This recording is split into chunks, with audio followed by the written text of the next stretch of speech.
اس دنیا میں جو بھی پیدا ہوا وہ اپنی زندگی کا وہ پورا وقت جو اللہ کی طرف سے متعین ہے وہ گزار کر ایک دن اس دنیا کو چھوڑ کے چلا جائے گا۔ کامیاب انسان وہ ہے جو اس مختصر زندگی میں اپنے مالک کو، اپنے خالق کو، اپنے رازق کو راضی کر کے اس دنیا سے جائے۔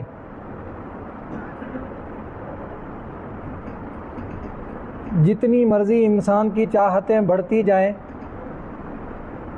اپنی خواہشات انسان کتنی ہی بڑھا لے، آخر ایک دن اس دنیا سے جانا ہے، اور اس دنیا سے جانے کا وقت یہ اللہ ہی کو علم ہے کہ کب کس نے جانا ہے۔ بے شمار لوگ ایسے ہوں گے جو آپ کی دانست میں ہوں گے کہ وہ آپ سے اور میرے سے بعد میں پیدا ہوئے اور اس دنیا سے ہمارے سے پہلے چلے گئے۔ ہمیں یہ فکر کرنی چاہیے کہ جو مختصر زندگی اللہ نے دی ہے اس کو اللہ کی مرضی کے مطابق گزار کر ہم جائیں، گناہوں سے بچ کر ہر وہ کام جس سے اللہ نے، اس کے رسول نے روکا ہے اس سے اپنے آپ کو محفوظ کر کے ایک بامقصد زندگی گزار کر یہاں سے جائیں تو اللہ تعالی ہمیں کامیاب کر دیں گے۔ ایک روایت میں آتا ہے حضرت ابو ہریرہ رضی اللہ تعالی عنہ کو حضرت جناب نبی کریم صلی اللہ علیہ وسلم نے نصیحتیں فرمائیں، اور حضرت ابو ہریرہ رضی اللہ تعالی عنہ وہ کنڈیشن بھی ذکر کرتے ہیں جس کنڈیشن میں حضرت ابو ہریرہ کو جناب نبی کریم صلی اللہ علیہ وسلم نے چند نصیحتیں فرمائیں۔ حضرت ابو ہریرہ فرماتے ہیں ایک دن تھا کہ اللہ کے نبی پاک صلی اللہ علیہ وسلم نے اعلان فرمایا کہ چند باتیں ہیں، تم میں سے کون ہے جو ان باتوں کو مجھ سے سیکھے اور عمل کرے اور دوسروں تک پہنچائے۔ حضرت ابو ہریرہ فرماتے ہیں میں نے عرض کیا اللہ کے نبی پاک صلی اللہ علیہ وسلم میں ایسا کروں گا۔ جب یہ حضرت ابو ہریرہ رضی اللہ تعالی عنہ نے ارشاد فرمایا، فرماتے ہیں 5 نصیحتیں میری 5 انگلیوں پر جناب نبی کریم صلی اللہ علیہ وسلم نے گنی۔ فرماتے ہیں میری ایک انگلی پکڑی اور آپ نے ارشاد فرمایا ابو ہریرہ گناہوں سے بچ کر زندگی گزارنا تم سب سے بڑے عبادت گزار ہو جاؤ گے۔ ہمارے یہاں جو نفل زیادہ پڑھتا ہے اس کو عبادت گزار سمجھا جاتا ہے، جس کا آنا جانا مسجد میں زیادہ رہتا ہے اس کو عبادت گزار سمجھا جاتا ہے، جو روزے زیادہ رکھتا ہو اس کو عبادت گزار سمجھا جاتا ہے۔ اللہ کے نبی پاک صلی اللہ علیہ وسلم نے فرمایا گناہوں سے بچنا یہ سب سے بڑا عبادت گزار آدمی ہے۔ ایک دوسری حدیث میں آتا ہے جب بندہ گناہ کرتا ہے، اللہ کی، اس کے رسول کی نافرمانی کرتا ہے تو اس کے دل پر ایک سیاہ نقطہ لگ جاتا ہے۔ اگر یہ واپس نہیں آتا، توبہ نہیں کرتا، اللہ کی طرف رجوع نہیں کرتا تو یہ نقطہ بڑھتا رہتا ہے، بڑھتا رہتا ہے، بڑھتا رہتا ہے، حتیٰ کہ پورا دل سیاہ ہو جاتا ہے، اور پھر وہ گناہ کی اس حد پر پہنچ جاتا ہے کہ وہ گناہ کو گناہ تصور ہی نہیں کرتا، اس کے دل سے گناہ کی قباحت ختم ہو جاتی ہے۔ آپ صلی اللہ علیہ وسلم نے فرمایا لوگوں جیسے لوہے کو زنگ لگتا ہے ایسے دل کو بھی گناہوں سے زنگ لگ جاتا ہے، یعنی دل بھی گناہوں سے گندا ہو جاتا ہے۔ صحابہ نے پوچھا وما جلاؤہا یا رسول اللہ، اللہ کے نبی پاک صلی اللہ علیہ وسلم اس دل کو صاف کرنے کی کیا تدبیر ہے، یہ دل کیسے صاف ہوگا؟ آپ نے فرمایا کثرت ذکر الموت، موت کو کثرت سے یاد کیا کرو۔ ہمارے یہاں مرنے کی باتیں نہیں کی جاتی، مرنے کے قصے نہیں بیان کیے جاتے، اور سال ہا سال گزر جاتے ہیں، کبھی نہیں سوچا ہمارے گھر سے کتنے جنازے اٹھ گئے اور ہمیں کبھی خیال نہیں آیا ایک دن ہم نے بھی مر جانا ہے۔ بے شمار دنیا کی ایسی چیزیں ہیں جو ہمیں موت کا پیغام دیتی ہیں۔ ہر طلوع ہونے والا سورج غروب ہوتے ہوتے پیغام دے جاتا ہے کہ جس طرح میں طلوع ہوا تھا اور اب شام میں غروب ہو رہا ہوں، تمہاری زندگی کا سورج بھی ایک دن غروب ہو جائے گا۔ ہر نکلنے والا پودا جو زمین سے نکلتا ہے وہ انتہائی نرم و نازک ہوتا ہے، پھر وہ شباب پر آتا ہے، پھر اسے کسان کاٹ دیتا ہے، کٹتے کٹتے وہ یہ پیغام دے دیتا ہے کہ کٹنا تو نے بھی ہے ایک دن، زندگی تیری کا بھی ایک دن خاتمہ ہو جانا ہے۔ یہ پکنے والی بننے والی فصلیں جب اپنے پورے عروج پر آئیں گی، موسم تبدیل ہوگا، کسان اسے کاٹ دیں گے۔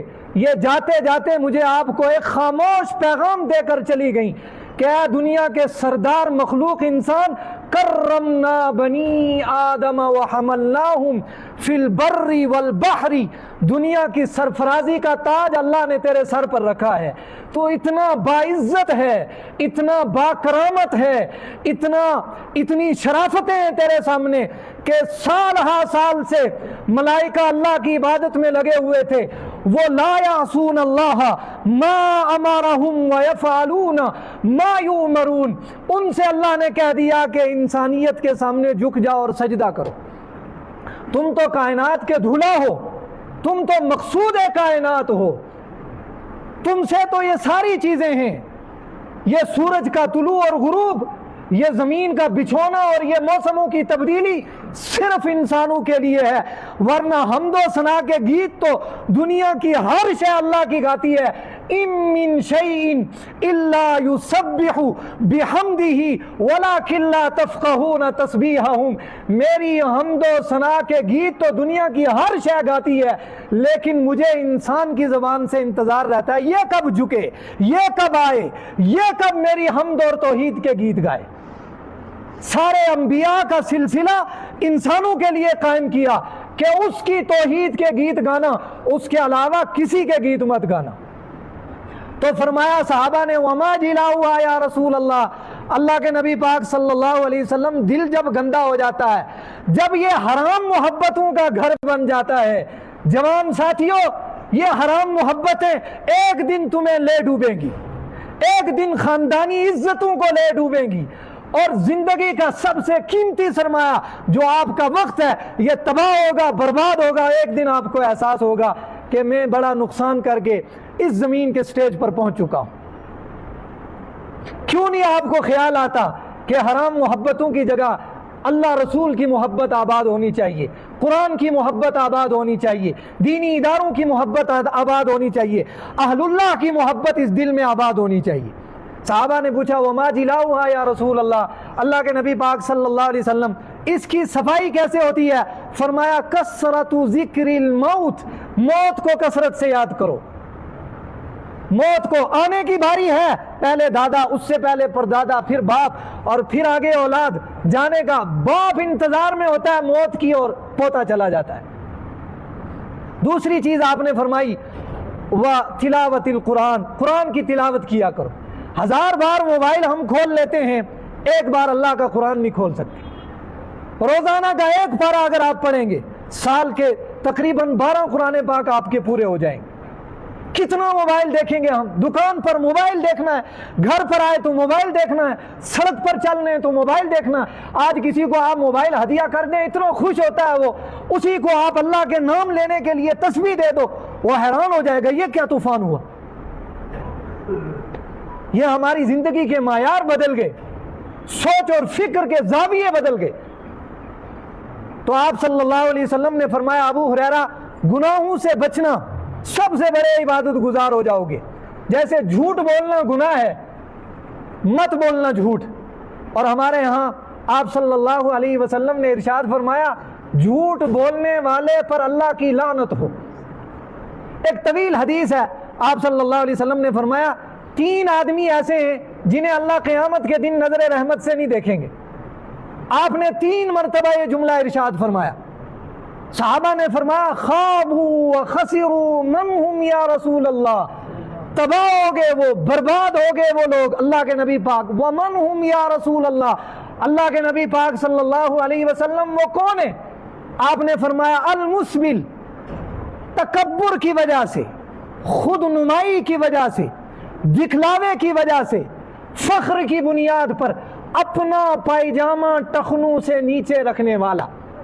ہاں عذر والا مستثنیٰ ہے، پیٹ بڑا ہے پجامہ نیچے چلا گیا تو کوئی مسئلہ نہیں، لیکن تکبر کی بنیاد پر میں خاندان کا بڑا ہوں، میرا بڑا سٹیٹس ہے، میری بڑی پروفائل ہے، میں یہاں کا چودھری ہوں، میں یہاں کا پینچ یا سرپنچ ہوں، اس لیے نیچے فرمایا اس پاجامہ نیچے رکھنے والے کو اللہ نظر رحمت سے نہیں دیکھیں گے۔ نمبر 2 آپ نے فرمایا المنان، احسان کرنے کے بعد احسان جتلانے والے کو اللہ نظر رحمت سے نہیں دیکھیں گے۔ والمنفق سلعتہ بحلف الکاذب، دکان پر بیٹھ کر جھوٹی قسم کھا کر سودا بیچنے والے کو اللہ نظر رحمت سے نہیں دیکھے۔ جھوٹ اتنی بری چیز ہے، لعنت اللہ علی الکاذبین۔ علماء کرام لکھتے ہیں دینی کام کے لیے بھی جھوٹ بولنا جائز نہیں۔ آپ کے جھوٹ کی وجہ سے کوئی نمازی بن جائے تب بھی جھوٹ بولنے کی اجازت نہیں۔ میں مثال دے رہا ہوں، آپ نے کسی سے کہا آپ نے کہ اللہ کے نبی پاک صلی اللہ علیہ وسلم نے فرمایا جو بندہ موبائل مسجد میں آن رکھے گا اور اس کی گھنٹی بج جائے گی اس پر اللہ کی طرف سے آسمان سے بجلی گر جائے گی۔ یہ ایک جھوٹ بولا آپ نے، بندہ تو ڈر گیا، نماز کا بھی پابند ہو گیا، مسجد میں آنے لگا، موبائل بھی بند کرنے لگا۔ فرمایا اس حد تک بھی جھوٹ بولنے کی اجازت نہیں، جھوٹ بولنا گناہ ہے۔ فرمایا ابو ہریرہ گناہوں سے بچ جانا، تہمت لگانا گناہ ہے۔ حضرت ابو ہریرہ فرماتے ہیں اللہ کے نبی پاک صلی اللہ علیہ وسلم ٹیک لگا کر بیٹھے اور آپ نے کوئی بات بیان کی، 3 بار بیان کی، پھر آپ نے ٹیک چھوڑ کر کہا اکبر الکبائر میں بتاؤں تمہیں؟ صحابہ نے فرمایا ہاں بتائیں۔ بڑا گناہ، کبیرہ سے بھی بڑا گناہ، فرمایا کسی پر تہمت لگانا یہ اکبر الکبائر ہے، تہمت لگانا جائز نہیں۔ نماز پڑھنے کا حکم ہے، چھوڑنا گناہ ہے۔ محلے میں کسی کا مکان جل جائے تو پورا محلہ پریشان ہو جاتا ہے، نقصان ہو گیا، او بھائی اس کا دنیا کا مکان جلا ہے اور تم سارے تڑپ اٹھے، اس کی ساری نسل برباد ہو رہی ہے، وہ نماز سے دور ہے، وہ قرآن سے دور ہے، وہ ذکر سے دور ہے، وہ اللہ کی یاد سے دور ہے، اس کی آخرت کی لامحدود زندگی تباہ ہوئی، کسی کو فکر نہیں ہے۔ زکوٰۃ اللہ نے پیسے دیے، زکوٰۃ دینی ہے، سارا محلہ جانتا ہے اس پر زکوٰۃ فرض ہے، دینی چاہیے۔ زکوٰۃ جس پر فرض ہے نہ دے تو گناہ ہے۔ آپ صلی اللہ علیہ وسلم نے فرمایا اگر مال کی زکوٰۃ نہ دی گئی تو گنجا سانپ بنا کر گلے میں لٹکا دیا جائے گا اور یہ انسان کو ڈھنک مار کر کہے گا انا کنزو کا انا مالو کا، میں تیرا خزانہ ہوں، تیرا مال ہوں، تو نے حق ادا نہیں کیا، آج میں تجھے کاٹ رہا ہوں۔ تنہائیاں ہی نہیں بندے کو مار دیتی، رسوائیاں ہی نہیں بندے کو مارتی، بعض دفعہ عزتیں بھی بندے کو لے ڈوب جاتی ہیں، نیکیاں بھی بندے کو لے کر ختم ہو جاتی ہیں۔ روزہ رکھنے کا حکم ہے، چھوڑ دینا گناہ ہے۔ آپ صلی اللہ علیہ وسلم نے فرمایا جو ایک روزہ جان بوجھ کر چھوڑے گا ساری زندگی اس کی قضا کرتا رہے، اس کو ثواب کو نہیں پہنچ سکتا۔ تہمت لگانی، غیبت کرنی گناہ ہے، بے شمار گناہوں کی لسٹ ہے۔ شرک کرنا گناہ ہے، کفر کرنا گناہ ہے، حسد کرنا گناہ ہے، کینہ کرنا گناہ ہے، بغض کرنا گناہ ہے۔ خیر وقت نہیں، میں واپس آتا ہوں۔ تو آپ صلی اللہ علیہ وسلم نے پہلی بات بتائی ابو ہریرہ گناہ چھوڑ دینا، تم سب سے بڑے عبادت گزار ہو جاؤ گے۔ نمبر 2 ابو ہریرہ نے فرمایا، دوسری بات آپ نے فرمائی وَرْضَ بِمَا قَسَمَ اللَّهُ لَكُمْ تَكُنْ أَغْنَى النَّاسِ، جو اللہ نے دے دیا اس پر راضی ہو جانا، تم سب سے بڑے مالدار ہو جاؤ گے۔ علماء لکھتے ہیں لَيْسَ الْغِنَىٰ عَنْ كَثْرَةِ الْعَرْضِ وَلَكِنَّ الْغِنَىٰ غِنَى النَّفْسِ، مال اسباب کے زیادہ ہونے سے بندہ مالدار نہیں ہوتا، دل کے غنا سے بندہ مالدار ہو جاتا ہے۔ دل میں مال کی محبت نہ ہو۔ قربان جاؤں جناب نبی کریم صلی اللہ علیہ وسلم پر۔ آپ مسجد نبوی میں تشریف فرمائے، ایک عورت آئی، ایک چادر لے کر آئی، خوبصورت چادر، سائیڈوں پر نشان لگے ہوئے، اس نے لا کر ہدیہ کی۔ اللہ کے نبی پاک صلی اللہ علیہ وسلم یہ میری طرف سے آپ کو ہدیہ ہے۔ صحابہ دیکھ رہے تھے، ایک صحابی کو پسند آ گئی،